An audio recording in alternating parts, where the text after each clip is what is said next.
প্রিয় দর্শক মন্ডলী, welcome to health homeo channel.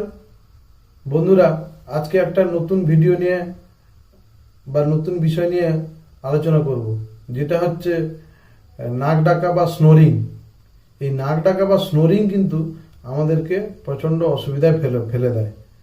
যাদের বাড়িতে দেখবেন যে নাক ডাকার প্রবলেম আছে, অর্থাৎ যাদের আত্মীয় স্বজনদের মধ্যে দেখতে পাবেন যে কেউ নাক ডাকছে, বা নিজের বাড়িতেও থাকতে পারে, স্বামী স্ত্রী শুয়ে আছে, স্ত্রীর ঘুম হচ্ছে না স্বামীর নাক ডাকার জন্য, বা উল্টোটাও হতে পারে, স্ত্রীর নাক ডাকার জন্য স্বামীর ঘুম হচ্ছে না।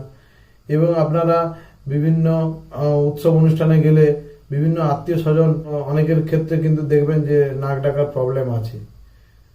তো ভিডিওটা শেষ পর্যন্ত দেখুন, দেখলে বুঝতে পারবেন যে নাক ডাকা প্রবলেমটাকে সলভ করতে হলে কি ওষুধ ব্যবহার করব এবং কিভাবে ব্যবহার করব। তো চলুন শুরু করি। শুরু করার আগে বলে দিই, যে সমস্ত দর্শক বন্ধুরা আমার চ্যানেলটি প্রথমবার দেখছেন, আমার ভিডিওটি প্রথমবার দেখছেন, তারা চ্যানেলটিকে অতি অবশ্যই সাবস্ক্রাইব করে নিন এবং পাশে থাকা বেল আইকনে ক্লিক করে দিন, যাতে নতুন নতুন ভিডিওর নোটিফিকেশন আপনার কাছে পৌঁছে যায় এবং আপনি তৎক্ষণাৎ ভিডিওটি দেখতে পান। পুরনো বন্ধুদের অসংখ্য ধন্যবাদ আমাদের সঙ্গে থাকার জন্য। তো চলুন শুরু করি।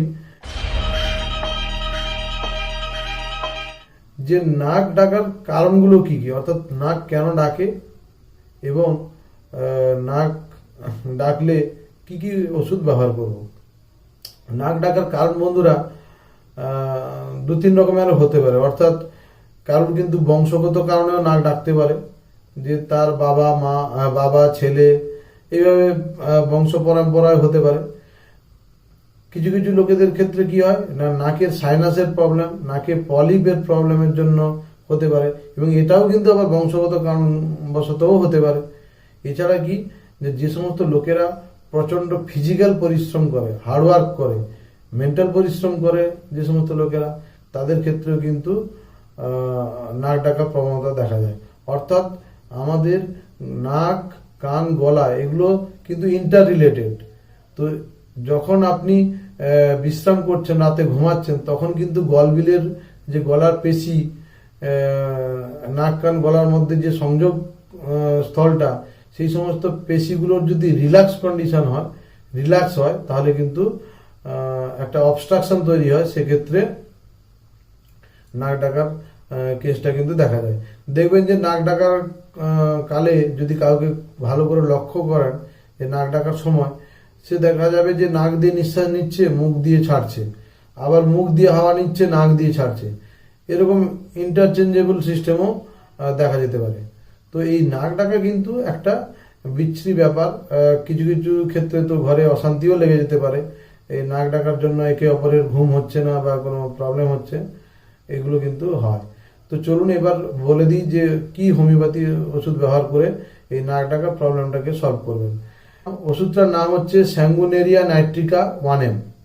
স্যাঙ্গুনেরিয়া নাইট্রিকা 1M 1 ফোঁটা, 1 থেকে 2 ফোঁটা, ছোটদের 1 ফোঁটা বলবো আর বড়দের 2 ফোঁটা বলবো, সপ্তাহে একবার ব্যবহার করতে হবে। স্যাঙ্গুনেরিয়া নাইট্রিকা ওষুধটি ছোটরা 1 ফোঁটা, বড়রা 2 ফোঁটা, সপ্তাহে একবার ব্যবহার করতে হবে। এবং এর সঙ্গে ওপিয়াম 30 ওষুধটি 1 থেকে 2 ঘন্টা সারাদিনে 2 বার ব্যবহার করতে হবে। তাহলে ওপিয়াম 30ও কিন্তু ব্যবহার করতে হবে, ছোটরা 1 ফোঁটা, বড়রা 2 ফোঁটা, সারাদিনে 2 বার। আর স্যাঙ্গুনেরিয়া নাইট্রিকা ওষুধটি 1M ওষুধটি সপ্তাহে একবার, এইভাবে ব্যবহার করতে হবে। ব্যবহার করতে করতে দেখবেন যে নাক ডাকার প্রবলেম সলভ হয়ে গেছে, নাক ডাকা বন্ধ হয়ে গেছে, তাহলে ওষুধটি কিন্তু সেই জায়গায় বন্ধ রাখতে হবে, আর ওষুধটা সেবন করা যাবে না। তো বন্ধুরা, আজকের ভিডিওটি এই পর্যন্ত। পরবর্তী ভিডিওর জন্য আমাদের সঙ্গে থাকুন, আমাদের চ্যানেলটিকে দেখতে থাকুন, এবং ভিডিওটি যদি ভালো লাগে অবশ্যই আপনারা লাইক করবেন, শেয়ার করবেন এবং কমেন্ট করবেন। তো পরবর্তী ভিডিওতে দেখা হবে আবার। নমস্কার, ধন্যবাদ।